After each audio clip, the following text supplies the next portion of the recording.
Hello, this is Trends. I am Bumi Obano. And as always, I have right beside me the online producer, Moses Omogena. What's up, Moses? I'm all right, you? Yeah. Well, it's episode 10 already. Can you believe it? No, It was actually, just like yes. yesterday like we started, right? No, Moses. It feels like 10 weeks ago. No, it feels like a silver jubilee. I don't know. Okay. Maybe I'm losing my mind or something. So yeah, a lot has been trending on social media. And basically, it's Nigeria and South Africa that are majorly trending. Now, let's first thing first. Let's start with home, Nigeria. Now we have what we call the hashtag WEF, otherwise known as the World Economic Forum. Now it's day 2 of the forum, and a lot of discussion, a lot of international and developmental discourse has been going on.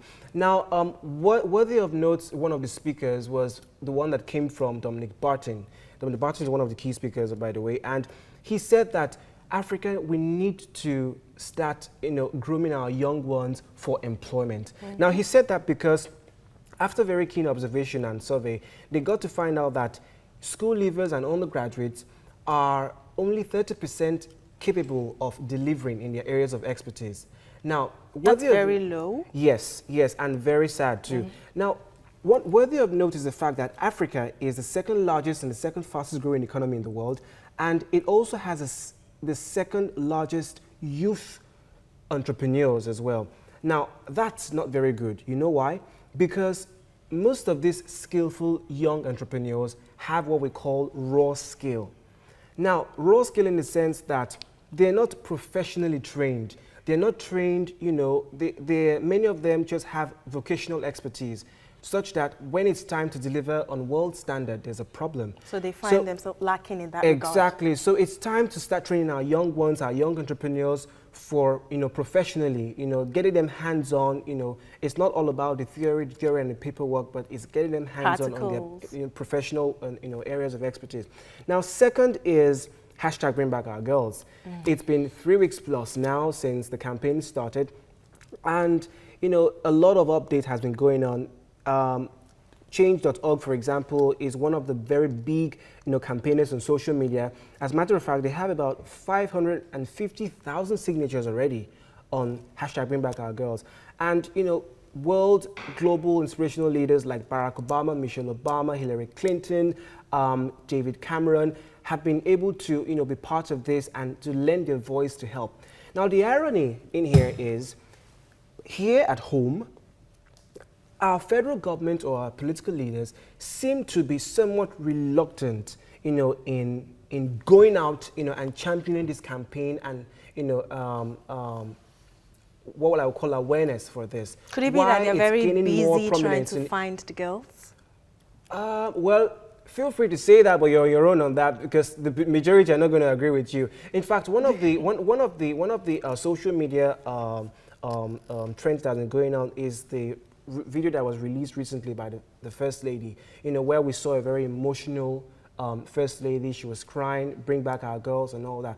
But that has also sparked a lot of controversy, because the question is, why lend your voice? Why now, after 3 weeks? Yeah, and besides, being emotional is not going to help that much. We need to see a very proactive First Lady who will champion demonstrations, who will champion campaigns, and actually, put her. We need to see a First Lady that will put emotions into action. So not all the talking, enough of the talking. Exactly, too much talking and all that. So that's it. That's it on social media. A lot. And even what I'm going to be talking about right now, it's been 24 hours since South Africans headed to the polls in the country's first general elections. Now, this is since the death of Nelson Mandela last year. It's the 5th in the country's 20-year-old democracy and the first in which voters born after the fall of the apartheid are old enough to take part.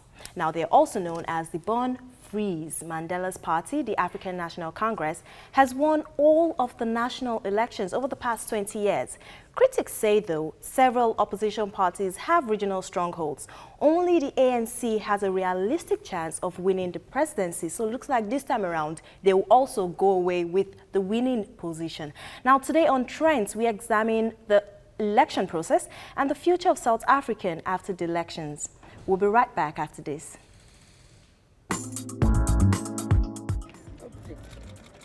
Good morning. Archbishop Emeritus Desmond Tutu was probably the most famous Cape Townian to cast a vote on Wednesday. He and his wife shuffled through the Milnerton voting station, and even though the Arch stated earlier this year that he would not be voting for the ANC, he was clearly still excited to make his mark. There we go. In the Cape Town suburb of Rondebosch, Democratic Alliance leader Helen Ziller joined the queue outside her voting station. This is a culmination of 10 weeks of very, very hard work, day and night, literally. And now it's over to the voters. We've given them our message, change that brings jobs, sustainable jobs. That's the biggest challenge in South Africa, and we believe that the voters are ready for that message. A few kilometers away from her leafy neighborhood, township residents patiently awaited their turn. A lot had been said in the lead up to these elections about voter apathy in South Africa, about how a mere 20 years into this democracy, there's a sense of indifference towards this hard-fought right to vote. But here in the township of Langa, in the shadow of the mighty Table Mountain, one gets the sense that people here are voting for that better life, that which has been promised to them since 1994. The biggest challenge with us in the country is unemployment, education, health, normal social issues that people are faced with. But I think with the present government that we have at the moment, I think if we still get into power, they'll still come up with a better strategy to make sure that those things they get into place as soon as they can. Otherwise, in my opinion, I don't see any other option other than what the government we have at the moment. Employment, a lot of social development, a lot is needed in our society, and there's still backyarders that are living with their parents since they were born. There's like 12, 11 people living in the same house, so I think there needs to be more housing as well. There's a lot that needs to be done, and I'm hoping that my party will make the difference instead of building their own Nkandla. That okay, this election will bring more about the change, and I'm here to vote, and I hope that okay, the oppositional party that I'm going to vote for, it can improve our living conditions, because there is no improvements here. So I hope so. Maybe in next coming 5 years there will be improvement in our living places. Western Cape IEC Chief Reverend Courtney Sampson is confident there will be no need to extend the voting hours. A new system involving voting substations has made it possible to process voters far quicker. Now, a voting centre is one voting station that functions with one presiding officer in a voting district, but it then has a number of substations, each one with its own set of electoral staff in it.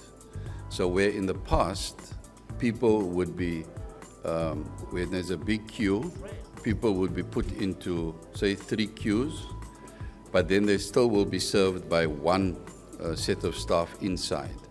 What is happening now is that if there are 3 queues, there will be 3 sets of staff inside, managing each one of those queues. As South Africans go to bed with their newly inked fingers, IEC workers across the country will set about counting each and every vote. Marcel Gordon, TVC News, Cape Town.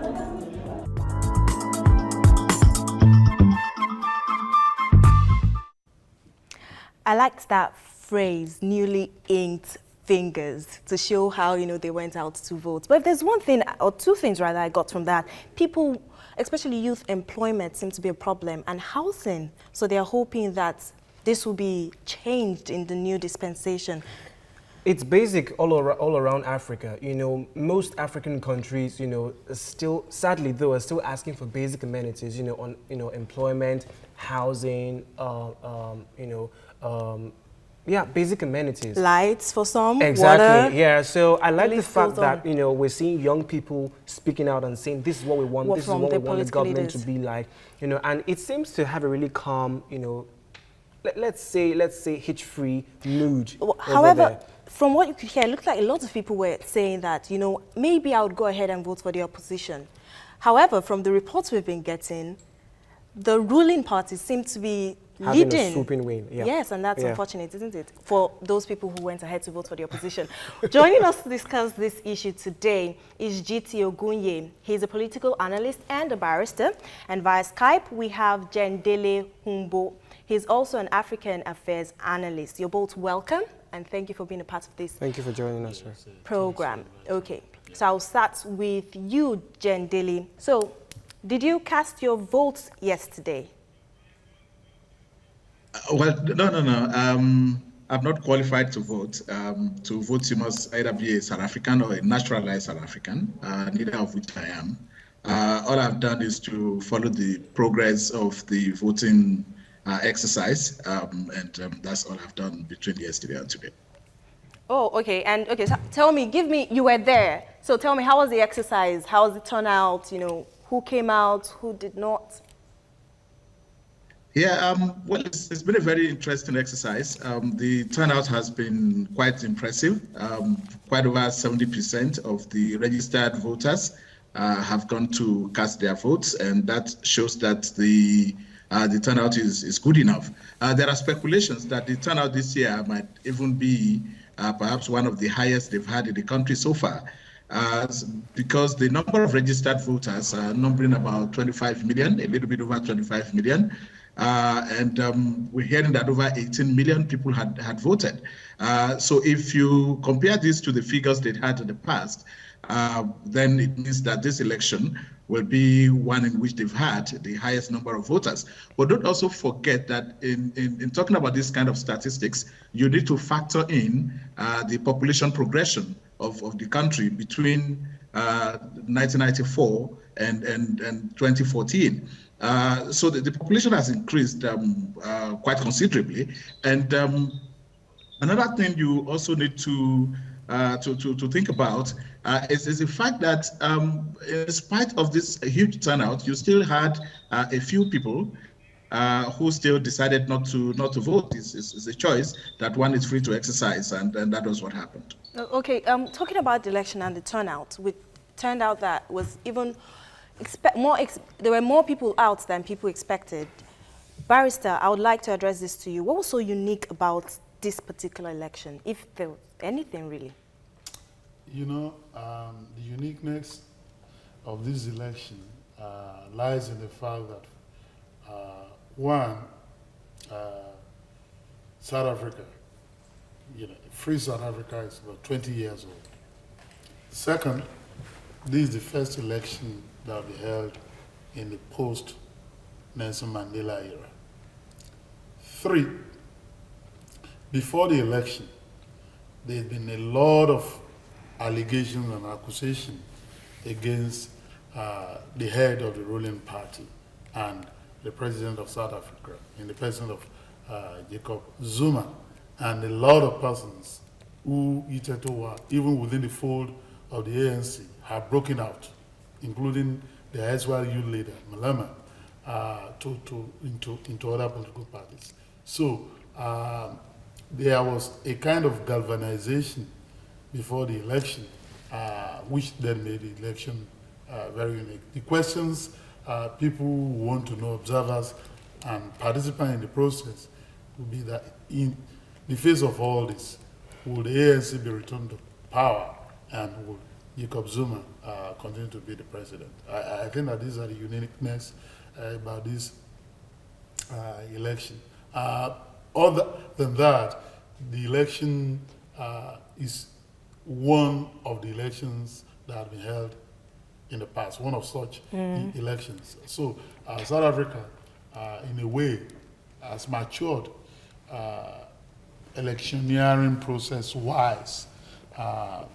If been having election for 20 years, then that means there's this maturity. Yeah, and this is their fifth. Now, you mentioned something about will ANC remain and all of that, but from reports we've been having, ANC seems pretty confident that they will still maintain the seat of power. You know, we were talking about this earlier, and it looks like they're confident of over 60%. It doesn't sound like they even have an opposition. They're not worried about the other parties. And why are they so confident of returning with a crown? Let me put it that way. Well, it's not ANC that is confident. I think the observers are also unanimous that ANC will return to power, albeit with the likelihood of diminished prestige or support, given all that I said. And the reason is not far-fetched. ANC has a long history. It has a solid pedigree. It has its traditions. We're talking about a party that started off as a movement that was founded in 1912. And so if you look at all the other parties in the political fray, you're talking about essentially most of them post-apartheid era political parties, contesting for power against an ANC that had been very well entrenched before apartheid ceased to exist. And don't forget that at a particular time, ANC was regarded as the authentic representative of the South African people, during the liberation struggle. So that is the kind of history that is behind the ANC. And you're also talking about a party that had the privilege and the grace and the opportunity to field a candidate like Nelson Mandela, who became the first president of a free South Africa, and after him, Thabo Mbeki. So it's been the ruling party. They have history working in their favor. It's been the ruling party, and so even if you have to discount complacency, history is on the side. All the indicators are there that the ANC will return to power. Okay. All right, let me draw Jendele into this. You've been there, you've been on the field, you've been, seeing what's going on. Now, the ANC is expected to win in spite of all the scandals that have been going around, to be specific, around Jacob Zuma. Now, what do you think is the edge the ANC has in achieving a swooping win, in South Africa? Well, if you want to talk about the edge, or let's start from the point of the question of the scandals, whether these scandals are going to affect the elections or whether they will not affect the outcome of the elections. The first thing you should understand is that in a system where you have institutional integrity, where institutions have already been put in place to deal with issues, there's a tendency for people to want to revert those institutions and wait for the outcome of the processes which each of these institutions would handle. Yes, it's true that allegations of corruption have been leveled against Jacob Zuma. This is not the first time that this kind of allegations will be leveled against him. Don't forget that he had to step down as the vice president of this country, where there was when there were allegations about rape. There was an alleged rape scandal, which also went through the courts. And I remember vividly that in 2009, when they went for the primary elections, and they had to take the last-minute decisions from what they call the ANC branches. Part of the last branches of the ANC that took their decisions was the ANC Women's League. And what the leader of the ANC Women's League said then was that, well, we are women, and this man has been accused of rape. He's been taken to court, and the courts have said he's not guilty.